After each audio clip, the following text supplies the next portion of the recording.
If the world hates you, good. Know that it hated me first. That's what Jesus tells us. To expect hatred from this world and to know why we're hated is ultimately because we follow Jesus, and the world hated Jesus. The world killed Jesus, but the world did not overcome Jesus because Jesus overcame the world. Because he didn't die, and that was that. He died, and then he rose again. So he's alive right now, even as I speak. He is now currently in the midst. Everything is working according to his plan. He makes my lungs breathe. He makes your lungs breathe if you're watching this. He gives us grace upon grace that we don't deserve. So he's still alive. But if we follow him, this world will hate us. Now, if we follow Jesus and we get this hatred upon us, we should look at it as an honor. We shouldn't take it personally, and we should expect it, especially as we get more and more bold for Christ and go out there preaching the truth with love, grace, and mercy, but with boldness and confidence and firmly. We shall expect some hatred to come our way. Now, what happens to us as we get hated upon? A lot of the times it makes for an exciting journey. It makes for an exciting journey because it shows, even with that hatred coming every which way, I'm not that bothered by it because I know that I'm ultimately serving a God who loves me. His name is Jesus. I serve him. So my soul, I'm not that bothered by it. And if anything, I'm flattered because I know that it means I'm following Jesus. Now, before I had such a deeply rooted faith in Jesus, I was hated. Even before I was saved and knew Jesus, I was pretty deeply hated because I always had this hunger for the truth. And once I stumbled upon Jesus as being the truth, then of course the Holy Spirit comes upon me and I have the Holy Spirit and I'm saved. But before that, I still was hungering for the truth, and this world despised me. And when I was experiencing that, it wasn't that much fun. I didn't really have a clue why.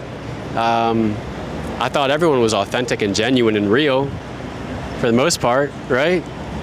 Maybe someone told a white lie here or there, but for the most part, only the really bad people went to jail. That's what I was thinking. So when I had this hatred thrown upon me, I was kind of clueless to it. I didn't really understand why. But once I was saved and I got anchored in the scriptures and understanding what this world is that we all experience, I started understanding why I was hated so deeply. And it's less about a personal reason and more about a reflection of what these people are not doing with their lives, right? When you follow Jesus and you have that Holy Spirit, you are a reflection to the world of what a true, genuine, confident, bold person who has love, what that looks like. It's threatening. People want to extinguish it. They don't know what to do with it. They hate it. They're at the same time fascinated by it. They're drawn like moths to a flame to the light. Yeah, we can see that people throughout these videos, they are definitely drawn to what's being spoken here because people sense I'm not speaking for anyone's approval. And I'm rightly in my own mind in the way that I speak. I'm not just speaking brashly, right? So it's like, what's that difference? I'll tell you what it is. I tell it to everybody. It's Jesus. It's him. You mean I got to turn from this life of sin and follow him to get this light and do that? I don't know if I can do that. I'm just going to try to flog you with a bunch of hatred and maybe it'll bring you down a few notches and I'll feel a little bit better about my own complacency that I've settled for. No, right? When we follow Jesus, we shine that light right back on him and say, look, I got a light.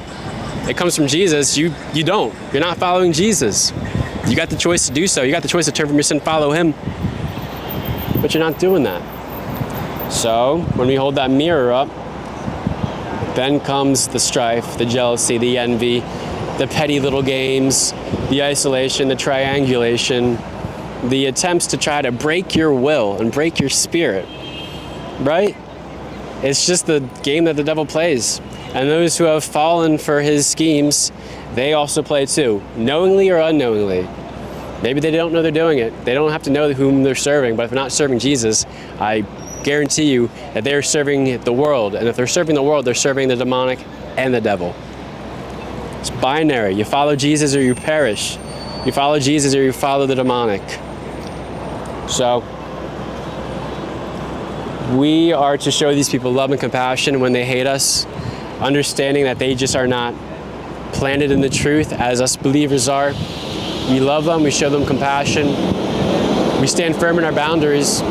We don't let people mess with us just to show them grace.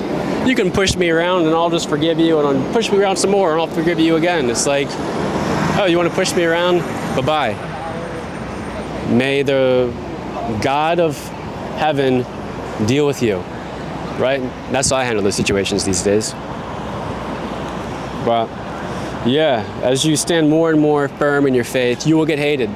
Count it as an honor, count it as a joy when they discriminate you and they keep you out of their special little clubs and their special little synagogues, and they try to make you feel like you're the odd one out.